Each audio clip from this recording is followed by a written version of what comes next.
I'm Shane Bigham. China's Tianzhou 3 cargo spacecraft has successfully docked with the space station's Tianhe core module. It's carrying nearly 6 tons of supplies for the upcoming Shenzhou 13 crewed mission. This is the second Tianzhou supply run to the orbiting module, following the first one in May. Both cargo ships are now docked with Tianhe and awaiting the arrival of Shenzhou 13 crew members. A consignment of Sinopharm COVID-19 vaccine that China donated for the United Nations peacekeeping personnel has arrived in Denmark. The jabs are expected to be distributed through the UN system. The Chinese donation will be used in the African mission area on a priority basis.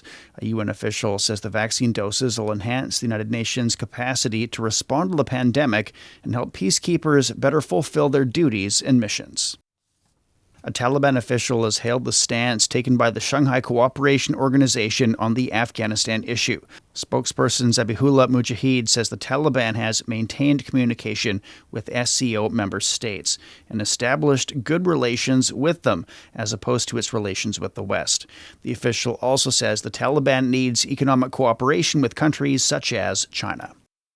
The Taliban's promise that aid received from the international community will be distributed in a transparent manner and won't be misused. Speaking to CGTN, Deputy Head of the Cultural Commission Ahmadullah Wasiq said aid will be delivered to those most in need in a coordinated way. We assure both our people and the world that the aid will reach where it's supposed to reach and will not go into private pockets.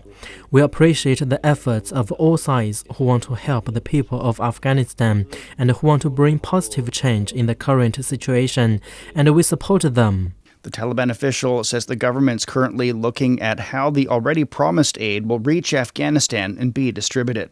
Last week, UN Secretary General Antonio Guterres warned that the possibility of a complete economic collapse in Afghanistan is serious and stressed the need for funding to support the country. The United Nations has appealed to countries that have pledged $1.2 billion in relief for Afghanistan to act quickly. The 11th Beijing International Film Festival kicks off today with multiple sections and sidebar activities set to be rolled out. Joe Fung is covering the 9-day event. Due to pandemic prevention and control measures, the number of people allowed to attend the opening ceremony has been capped at 300. The festival's main prize is the Tiantan Award. It aims to discover and present outstanding films from across the globe, as well as encouraging diversity in cinema. There are 15 shortlisted films from 19 countries and regions of the world this year. A 7-member jury will watch the movies during the festival and select the films and filmmakers to be awarded in 10 categories. Another major section of the festival is the Beijing Film Panorama, where more than 300 Chinese and foreign films will be screened in 31 movie theaters. Cutting-edge film restoration technology will be used to remaster classics. A number of high-profile seminars featuring industry insiders, entrepreneurs, and experts will be held under the Beijing Market section of the festival. As world leaders head to New York for this year's General Assembly, the United Nations Secretary General has issued a dire warning about the increasing impact of climate change. The past 5-year period is among the hottest on record. We continue to destroy the things on which we depend for life on Earth. Ice caps and glaciers continue to melt, sea level rise is accelerating, the ocean is dying, and biodiversity is collapsing. The UN's now calling for countries to make much more ambitious pledges to reduce greenhouse gas emissions. And analysts say addressing climate change could also help lessen the risk of future pandemics. The ruling party of Russia won a sweeping majority in elections to the country's parliament.